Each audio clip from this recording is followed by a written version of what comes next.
Hello, my name is Quatechia and you are watching Quatechia Creates.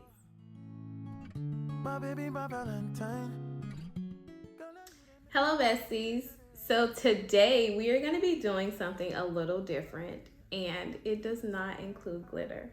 We're going to be working with a snow globe tumbler. However, with this tumbler, we are going to be going for that lava flow or lava lamp look. I'm super excited about this tutorial and I cannot wait to show you guys what I created. Let's go ahead and get into the video. Here is a list of the supplies you'll need. Feel free to pause this video or take a screenshot. So we're getting started with this 24-ounce double wall acrylic tumbler. It is pre-drilled and I purchased this from One Crafting Mama. She also has a YouTube channel. I will leave a link to her channel under this video. Before we get started, we are going to check the seal on our tumbler. I am going to fill the tumbler up with distilled water, and I'm also going to measure the amount of water that fits inside of the tumbler so I know what I'm working with. So as I mentioned before, this tumbler is pre-drilled, meaning it comes with a hole already inside of the tumbler for, you know, whatever you're going to use it for. But with this type of tumbler, you are definitely going to need a second hole, and if you don't believe me, you can try it with one hole and see how difficult it is to actually add liquid to this tumbler. What I'm using to create this hole is a Hotfix tool, and I purchased this off of Amazon. I will leave a link down in the description box. And what the tool does is it actually melts like a hole into the bottom of the tumbler. You do want to be careful, of course, and try to only pierce through that first layer and not the second wall of this tumbler. Sometimes if your tool is not hot enough, it will not go all the way through. And it also, so this tool is not perfect. I'm not gonna lie. I'm not gonna pretend that it's perfect. Like, I have a love-hate relationship with it, but I also don't like using the drill. So I use my Hotfix tool and it creates a hole. Sometimes it leaves like raised edges. And when it does that, sometimes what I will do is I will actually take the Hotfix tool and kind of try to melt away like the raised edges so that it's a more smooth surface. But if you don't want to do that, or if that doesn't work well for you, you can take some sandpaper or nail file and just file down that area. And that's what I ended up doing, and that's what I will continue to do going forward. Because did you see that thing like almost slip out of my hand? I mean, I could have burnt myself. So the nail file, sandpaper is definitely the safest route.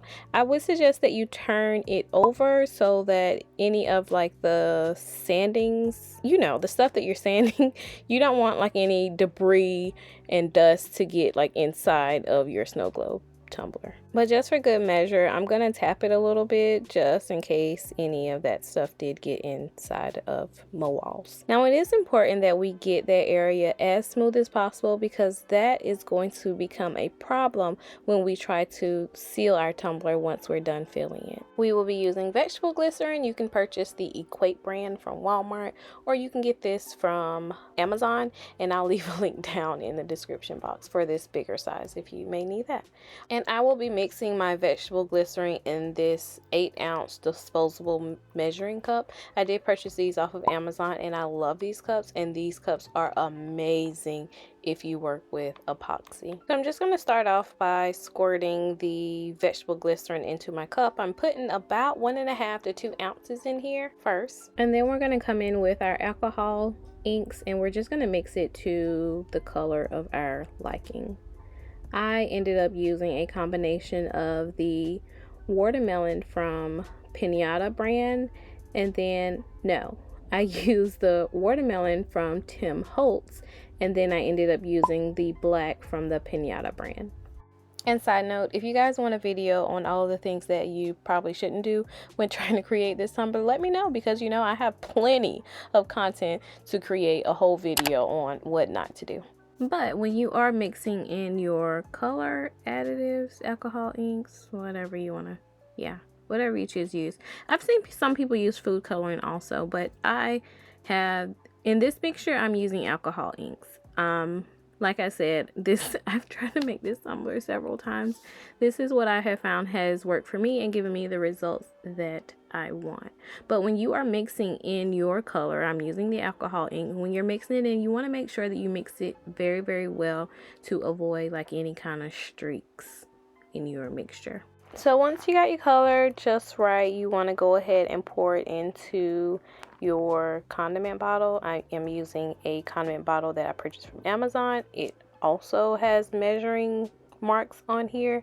It's an 8-ounce condiment bottle, and the mixture that I'm pouring in is a clip of the second mixture that I mixed. So now we are going to just tilt our tumbler and just start pouring in or squeezing in our vegetable glycerin. I have it tilted to the side as I'm pouring it in because I want to control where the vegetable glycerin is going. I don't want to get the solution like all over the place. I want to kind of control where that color is going.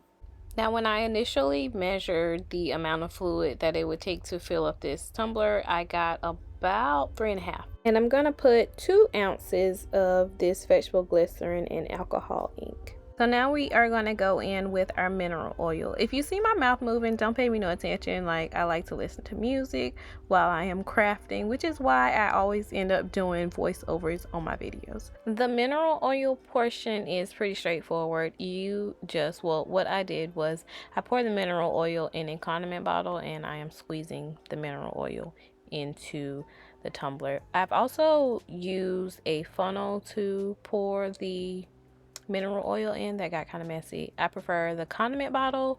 You do what you like. But to be honest, this whole thing is messy. I mean, you're putting oil on top of oil on top of dye. So it's messy. Clean up as you go. I've been using alcohol and coffee filters. But before you seal up your tumbler, I do recommend cleaning off the bottom, taping it off so that you can flip your tumbler and see how it flows. And from this point, you can decide whether or not you want more or less fluid. When I flipped it over this time, I did not fill it all the way to the brim, so to speak. I left a significant gap at the bottom, and it resulted in the lava or the blood drip kind of coming down a little faster than I preferred. I just like slow flow stuff, okay? So in order to get the effect that I was going for, I did go in and add some more liquid to my snow globe. So once I remove the tape, I am going to add some more mineral oil to the tumbler. I am going to make sure that I do leave some air because I do want some movement. I'm afraid that if I fill it all the way up like I would a traditional snow globe tumbler with the glitter, it won't move at all. So I'm going to leave a few bubbles so that I can get like some movement between my two different mixtures. Once we've completely filled it to our liking, we are going to continue our cleaning process with our 91% alcohol and our coffee filters. We're going to clean it really, really good. I use a ton of coffee filters, probably like half a pack of coffee filters, trying to keep this thing clean because you don't want to continue wiping it with the same cloth. Like, you want to be able to wipe some oil off, throw it in the trash, and then, wipe more. So I use a lot of coffee filters and quite a bit of alcohol as well. Continue doing so until you feel like it's no longer slippery. And then we are going to come in with our adhesive glue dots. I purchased these from the Dollar Tree, and I'm just going to put one on each of the holes. After we finish sealing off our holes, we are going to come in with some UV resin. I will be using Mr. Resin. I did purchase it from Amazon. I'll leave a link down in the description box. I did buy this as part of a kit, and it came with a little mini UV light, which I really, really love. Now, I've had this UV resin for probably about 2 years now, and it's getting kind of hard to squeeze out the bottle. I don't know if it's clogged. I don't know. But I've gotten to the point where now I'm just pouring it in a medicine cup and just like dabbing it on. So what I am doing is I'm using this popsicle stick, and I am just right now with this UV resin application, I'm just trying to get around the glue dot and on top of the glue dot so that we can make sure like we're reinforcing the plug that we put down. So y'all, this isn't a sponsored video or anything, but I just upgraded my UV lamp and I'm super excited about it. So I wanted to show you guys what I got. This is a UV nail lamp, but it has the detachable bottom, which I absolutely love, and it's perfect for going over like our tumblers. So what I did was like propped up some boxes on the side to like hold it while I walked away or whatever, while my UV light was curing the resin. It's amazing. I love it. I only paid like a couple, like $20, $22, I don't know, something like that. But it's real cheap. Even though I don't really like to discuss pricing because you know inflation. But anywho, I think it's pretty awesome. I used it on the 60-second setting twice, like for each layer of UV resin. Now for this next layer, to like cover up the pluggy situation that we got going on at the bottom, I wanted to put some glitter, but in the intro I said that there was no glitter involved, so I did not put glitter. But y'all can put some glitter. I mean, it's fine. I mean, I'll probably do that in the future, but this time I used some mica powders, and I purchased this mica powder, I believe from Amazon. I've had it for so long, I'm not 100% sure, but it was a little translucent and I didn't want to add more mica powder, so I ended up adding some alcohol inks. I use the ruby color that I use on or in the inside of the tumbler. And once we've gotten that all good and mixed, we are going to put it on the bottom of our tumbler. We are going to try to cover the little plugs, and we are going to make sure that we have like a smooth situation going on. Try not to get it on the raised part of the tumbler, as long as you have it like within that little well type area. I don't know, look, I don't know words, but as long as you have it down there, you don't have to worry about your cup being like wobbly or anything like that. So smooth it out as best you can, get as best coverage as you can, and then you're going to use your UV light. I did 3 passes of the 60 seconds for this layer, so it was a total of 3 minutes. And this is what it looks like after it's cured. And as you can see, the mica powder UV resin mixture kind of separated a little bit around where that initial UV resin was placed, which is okay. Or you could just go over it with another layer. I'm sure it would cover it up, but you know, I'm not about to do that.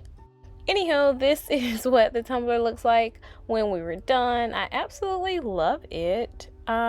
If you guys use this method, be sure to tag me on Instagram or Facebook or whatever. Just tag me, #quatechiacreates, so that I can see your beautiful creations. If you haven't already, subscribe to my Instagram. Come join us over in our Facebook group.